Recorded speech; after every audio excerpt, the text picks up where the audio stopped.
اللہ کے نام سے شروع جو بڑا مہربان اور نہایت رحم کرنے والا ہے۔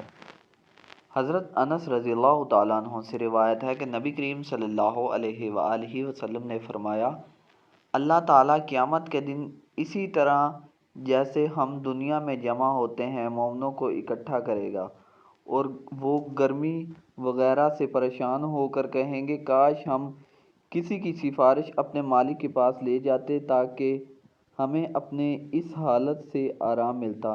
چنانچہ سب مل کر حضرت آدم علیہ السلام کے پاس آئیں گے اور کہیں گے، آدم آپ لوگوں کا حال نہیں دیکھتے، کس بلا میں گرفتار ہیں؟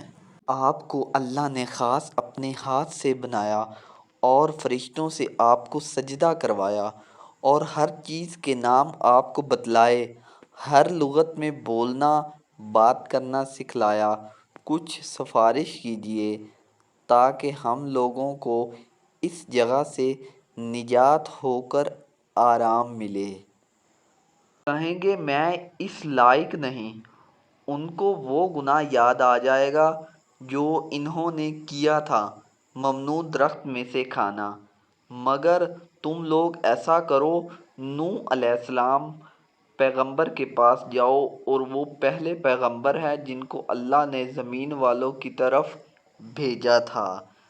آخر وہ لوگ سب نوح علیہ السلام کے پاس آئیں گے، وہ بھی یہی جواب دیں گے، میں اس لائق نہیں۔ اپنی خطا جو انہوں نے دنیا میں کی تھی یاد کریں گے، کہیں گے تم لوگ ایسا کرو، پیغمبر ابراہیم کے پاس جاؤ جو اللہ کے خلیل ہیں۔ لوگ ان کے پاس جائیں گے، وہ بھی اپنی خطائیں یاد کر کے کہیں گے، میں اس لائق نہیں۔ تم موسیٰ علیہ السلام پیغمبر کے پاس جاؤ، اللہ نے ان کو تورات عطا فرمائی اور ان سے بول کر باتیں کی۔ یہ لوگ موسیٰ علیہ السلام کے پاس آئیں گے، وہ بھی یہی کہیں گے، میں اس لائق نہیں۔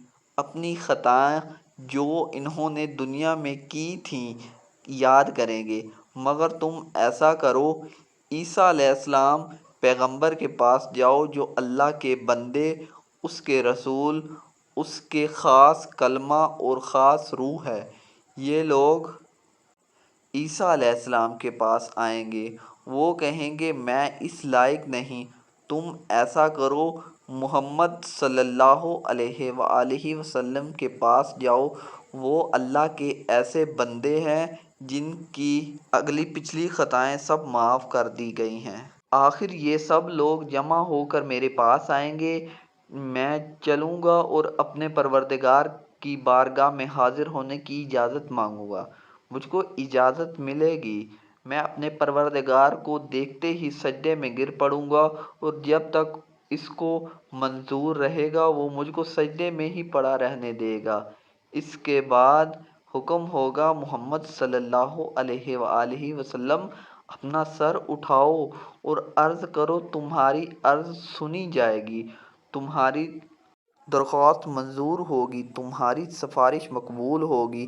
اس وقت میں اپنے مالک کی ایسی ایسی تعریف کروں گا جو وہ مجھ کو سکھلا چکا ہے یا سکھلائے گا، پھر لوگوں کی سفارش شروع کر دوں گا۔ سفارش کی ایک حد مقرر کر دی جائے گی، میں ان کو بہشت میں لے جاؤں گا، پھر لوٹ کر اپنے پروردگار کے پاس حاضر ہوں گا اور اس کو دیکھتے ہی سجدے میں گر پڑوں گا، جب تک پروردگار چاہے گا مجھ کو سجدے میں رہنے دے گا۔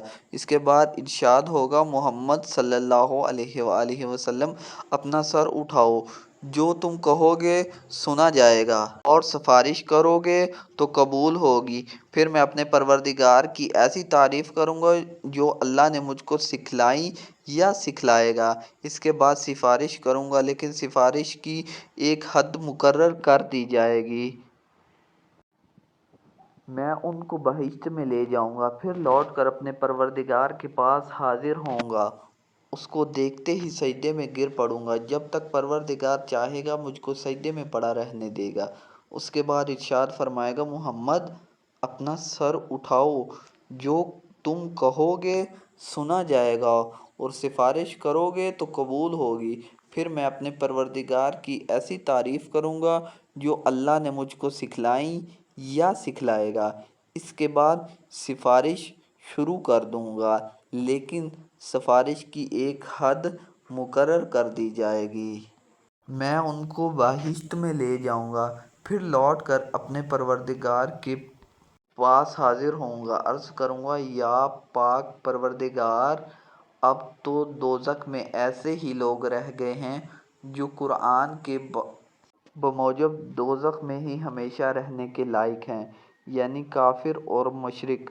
انس رضی اللہ تعالیٰ عنہ نے کہا، نبی کریم صلی اللہ علیہ وآلہ وسلم نے فرمایا کہ دوزخ سے وہ لوگ نکال لیے جائیں گے جنہوں نے دنیا میں لا الہ الا اللہ کہا ہوگا، ان کے دل میں جو برابر ایمان ہوگا۔ پھر وہ لوگ بھی نکال لیے جائیں گے جنہوں نے لا الہ الا اللہ کہا ہوگا، ان کے دل میں گیہوں کے برابر بھی ایمان ہوگا، گیہوں جو سے بھی چھوٹا ہوتا ہے، پھر وہ بھی نکال لیے جائیں گے جنہوں نے لا الہ الا اللہ کہا ہوگا اور ان کے دل میں چونٹی کے برابر ایمان ہوگا۔ حضرت ابو ہریرہ رضی اللہ تعالیٰ عنہ نے بیان کیا کہ اللہ کے نبی سلیمان علیہ السلام کی 60 بیویاں تھیں، تو انہوں نے کہا، آج کی رات میں تمام بیویوں کے پاس جاؤں گا اور ہر بیوی حاملہ ہوگی اور پھر ایسا بچہ جنے گی جو شہسوار ہوگا اور اللہ کے راستے میں لڑے گا۔ چنانچہ وہ تمام بیویوں کے پاس گئے، لیکن صرف ایک بیوی کے ہاں بچہ پیدا ہوا اور وہ بھی ادھورا۔ نبی کریم صلی اللہ علیہ وآلہ وسلم نے فرمایا، اگر سلیمان علیہ السلام نے انشاءاللہ کہہ دیا ہوتا تو پھر ہر بیوی حاملہ ہوتی اور شہسوار جنتی جو اللہ کے راستے میں جہاد کرتے ہیں۔